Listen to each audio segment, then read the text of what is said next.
Hello fantasy faithfuls and welcome to Scheme Fit Season 4 Episode 5. Today I will be looking at Teddy Bridgewater and the Carolina Panthers. So let's dig in. Of course he didn't have any remaining as Bridgewater steps up, fires for the end zone, touchdown Saints, tag in! First, let's take a look at Bridgewater and his passing patterns. Bridgewater is a short pass kind of guy. He hammers the outside short zones with passes of 37% to the right and 32% to the left. There are very few deep throws in his game as a whole. His accuracy on the few deep shots he takes is fantastic, but he does have some stable numbers in the short zones as well, hovering around 77 to 75%, and above 50% in all deep zones is great. His yards per completion is, however, not the best. The amount of throws short with good completion doesn't lead to too much. It will take a lot of attempts to rack up yards. The deep zones are good to the left and middle, while the deep right actually is one of the worst in the league. So looking at his notable zones for targeting, completion rate, and yards per completion, we have the short right and deep left will be key for targeting. For completion, the short middle is great, but I'm still more interested in the deep ball across the board. His yardage would benefit from some higher numbers from the Panthers pass catchers, but as long as yards per completion is high for the receivers, I'm good. Football, the back of his hand.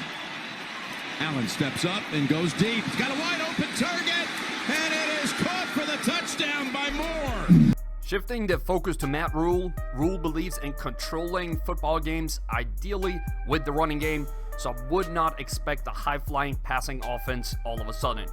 His Baylor team usually lined up in shotgun with the quarterback staying away from moving in under center. It should also be noted that they lined up in 10 personnel roughly 85% of their snaps, meaning if you're a tight end in Carolina, you should be a little bit worried about catching passes. Breaking down the Panthers receiving corps, we thought Bridgewater had an inclination to the short right. The Panthers receivers saw even more of their targets to that zone last year, and the deep left is their most targeted deep zone. So we have perfect synergy here with Teddy with 38 to the short right and 9% to the deep left. For accuracy, nothing really stood out for the Panthers last year. 77% is nice to the short left, but nothing that screams, look at me, I'm a great zone. Over 60% is the benchmark in the short zones, so decent to left and middle, while having two zones below 40% deep is worrisome. Teddy will improve this. When it comes to yards per catch, they were somewhat average in the short zones, nothing too crazy going on.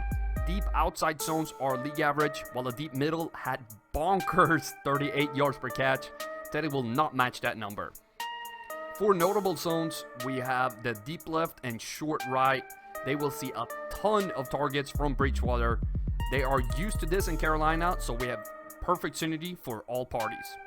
Bridgewater will improve the catch rate in all zones except the short left. He had higher completion rate in New Orleans across the board, and I'm sure he will help the receivers reach their catch rate.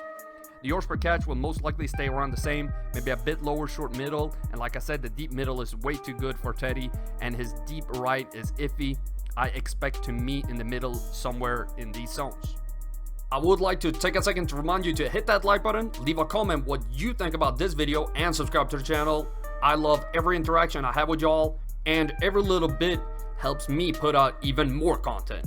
For comparison, if we give each receiver 100 targets from Kyle Allen and Teddy Bridgewater, all four main pass catchers would have higher yards with Bridgewater as their quarterback, with Robbie Anderson and Curtis Samuel seeing the biggest improvements. When it comes to production on downs in Carolina last year, they had some really awful numbers as they got behind the chains. We saw steady decline in completion rate and yards per catch on each down. Comparing that with Teddy, and we see similar trends but better numbers. So maybe not a huge change here, but a small improvement on each down, which will lead to more first downs and a few more yards on each completion. This is something very interesting that I'm looking forward to tracking more throughout the season.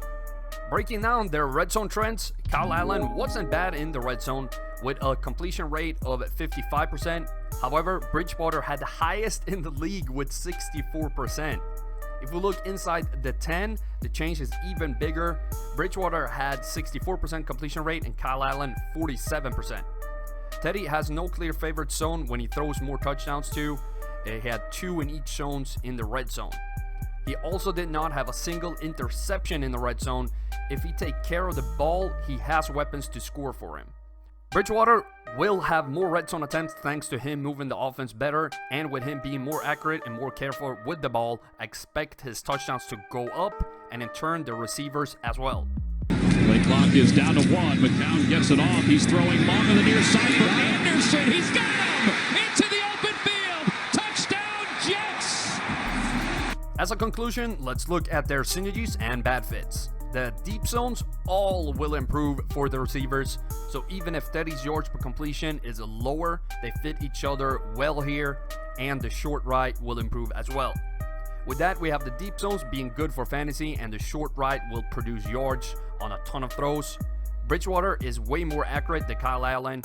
Red zone wasn't bad for Carolina last year, and it actually looks like Teddy is a good fit in terms of accuracy. Ball security should improve. Bridgewater is a conservative quarterback, and with more first downs, there will be more opportunity for all receivers. My bad fits are centered around the same thing. Matt Rule is a first-year coach, and that is not always a recipe for huge success. And he prefers to establish a run game, which should be good for Christian McCaffrey, but maybe not the best for Teddy and the receiving corps.